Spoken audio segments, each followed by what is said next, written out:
my goal should be to lose between 1 and 2 pounds of fat, 2 pounds at the very high level per week. That's my goal.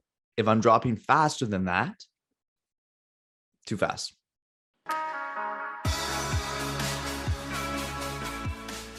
Welcome back to another episode of Thrive Mode Radio. I'm your host, Mark Mackay, and this episode is all about how to get summer shredded.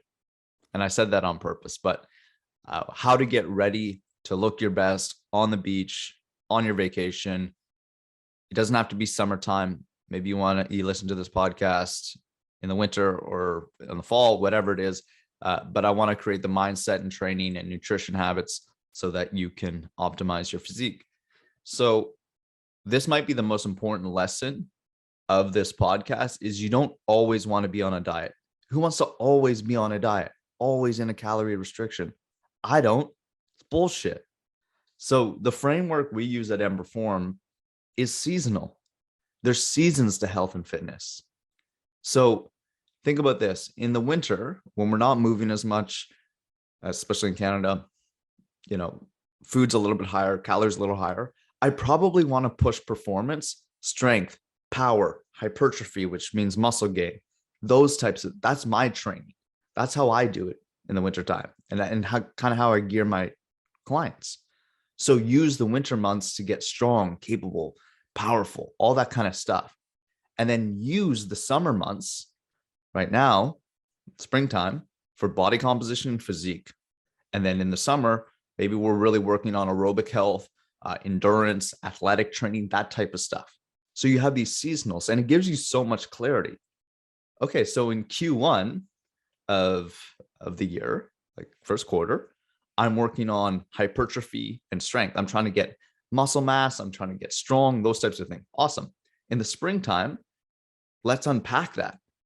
Let's reduce body fat, keep you strong. And of course, we want to maintain as much lean muscle mass as possible, but then get you ready for the summer. So it's more physique training, more body composition. Cool.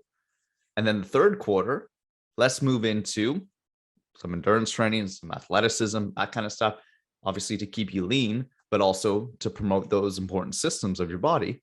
And then the last quarter of the year, you got Thanksgiving, you got Christmas. I mean, those are just 2 days, but calories a little bit higher, weather's a little bit down, you're not moving as much. Let's push strength. Let's get you strong. So then you have this clarity. It's like when I go through this with clients, they're like, that makes sense. Yeah.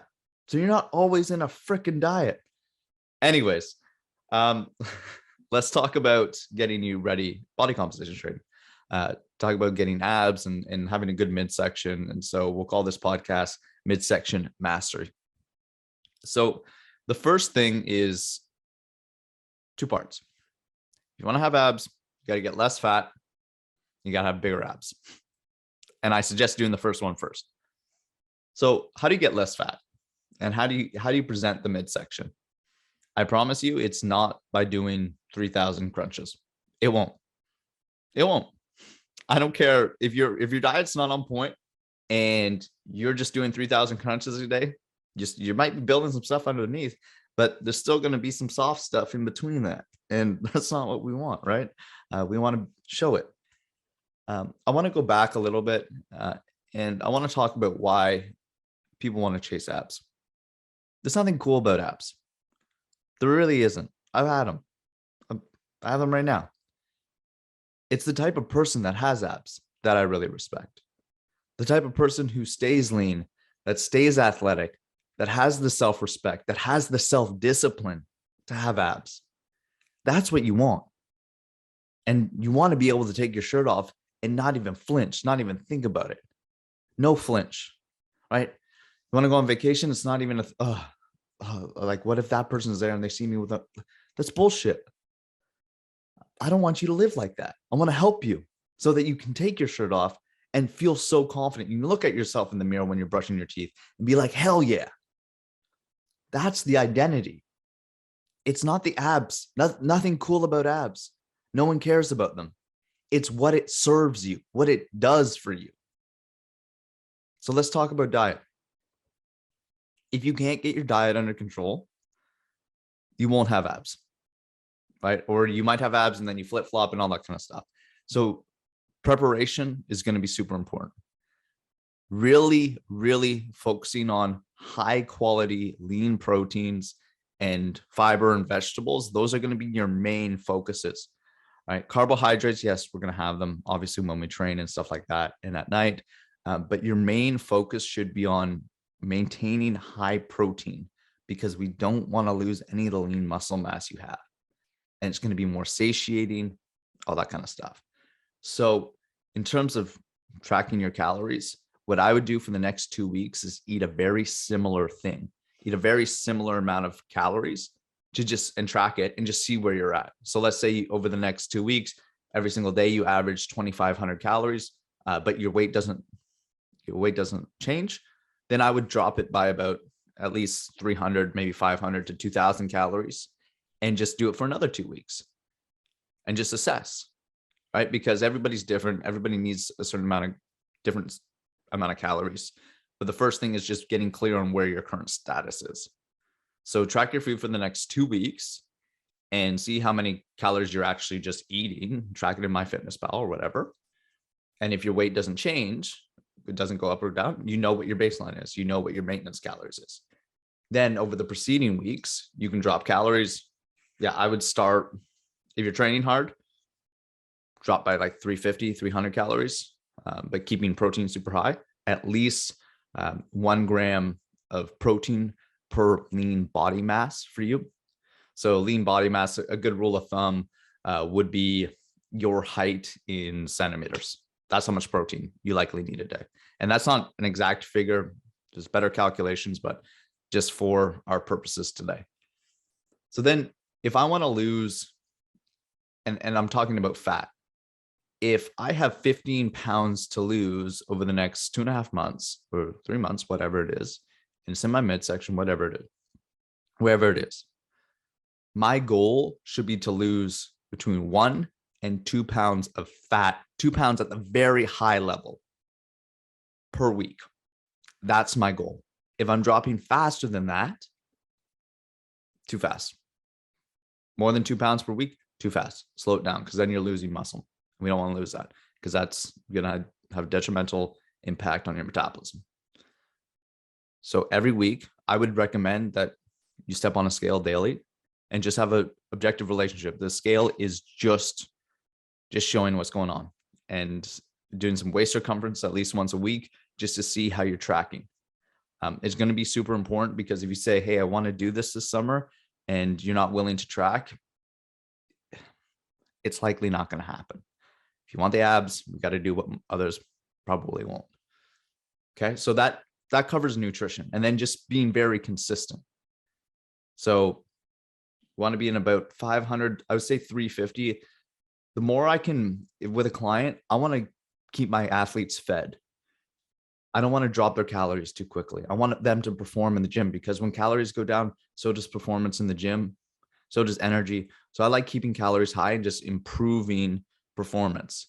So, but I would start with 350, 500 calorie deficit from your baseline, and then track week over week that we're looking for about, let's call it 1.5 pounds. Cool. So that's nutrition. Training. So let's talk about how to get your abs bigger. So the abs work in a number of really important ways, and people think about, oh, core training, all that kind of stuff. So I want to differentiate the difference between core training and ab training. So core training is you've heard functional training, like planks, rotational stuff. Think about your core being this stability, this rock. So if your core didn't exist, everything would just collapse, right?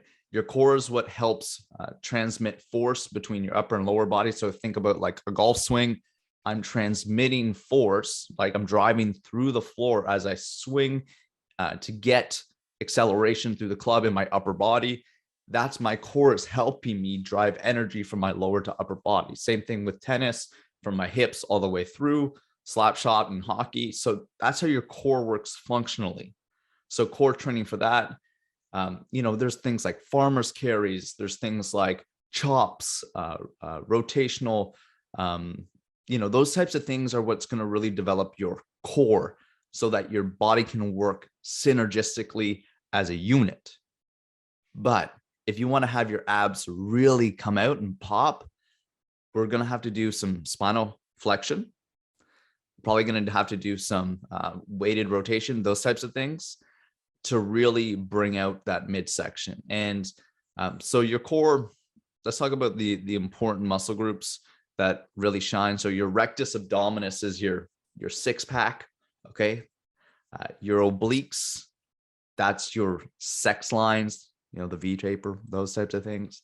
I think it's important that you think about your low back and your erectors for your core and your QLs, because that whole system keeps everything nicely tight and shape, right? So if I want to really develop that six pack, and this is probably what people are going to take notes on today, is spinal flexion is basically bringing my sternum, okay, so my top of my rib cage, sternum, to my pelvis. That's spinal flexion. Okay. That's what's really going to work your rectus abdominis. Also bringing your legs to your chest. Those two movements are probably going to be your best bet. So what are some of my favorite exercises? Well, a decline crunch. And you really want to train them slowly and in control. Your abs work like any other muscle. The better you can contract them, the better they develop. So when I go through, you want to think about breathing. Actually, I didn't mention this, but your diaphragm, being able to breathe under being contracted and holding and bracing is going to be super important. So you got to think about your ab training like your breathing practice, which is a good way to look at it, right? Going back to sports, as you swing, right? As you make contact with the ball, you hear these women moan and not moan, sorry, women, I guess they make noises on contact to accelerate the ball. But it's important to get your breathing, your diaphragm working with the muscles of your rib cage. So decline crunches, you can add load. You can do hanging leg raises to really develop the lower parts of the abs, which will be good. Those are probably my two favorite exercises and just done to perfection. Okay. If you really want to bring up your midsection, I would really focus on those two. Do them at least like 3 days a week, at least two, just so they get the frequency, and train them to fatigue. And I'm not talking about, if you feel anything in your low back, you're not using your abs. Okay. So you want to keep stable, and that's super important. So decline crunches, you can add load to your chest. You can also add load to your legs if you're doing hanging leg raises. I might include some bicycle crunches just to get those obliques, or some side raises on a 45-degree back extension. You lay laterally, and that'll open up your QLs as well for some back pain. So I know this podcast was really designed to get you lean and have your abs pop, but it really comes down to diet and consistency, because we all have abs underneath what we're carrying. It's just, we all are born with muscles, and we need muscles to move, and they're naturally there. It's just through training and stimulus that they get better. But if you really want to present a high quality midsection, it's really getting down to that lower body fat percentage. And I don't want to give a percentage, because if I give percentage, everyone's different. There's visceral fat, which is around the organs. Then there's subcutaneous fat, which is around, underneath the skin. And so what you're trying to do is get your skin as close to the muscle as possible to really present that physique. Anyways, I wishing you the best this summer. I hope you kill it and sustain it, right? Summer shred and sustain it. And I hope you have an awesome day. And thanks for listening.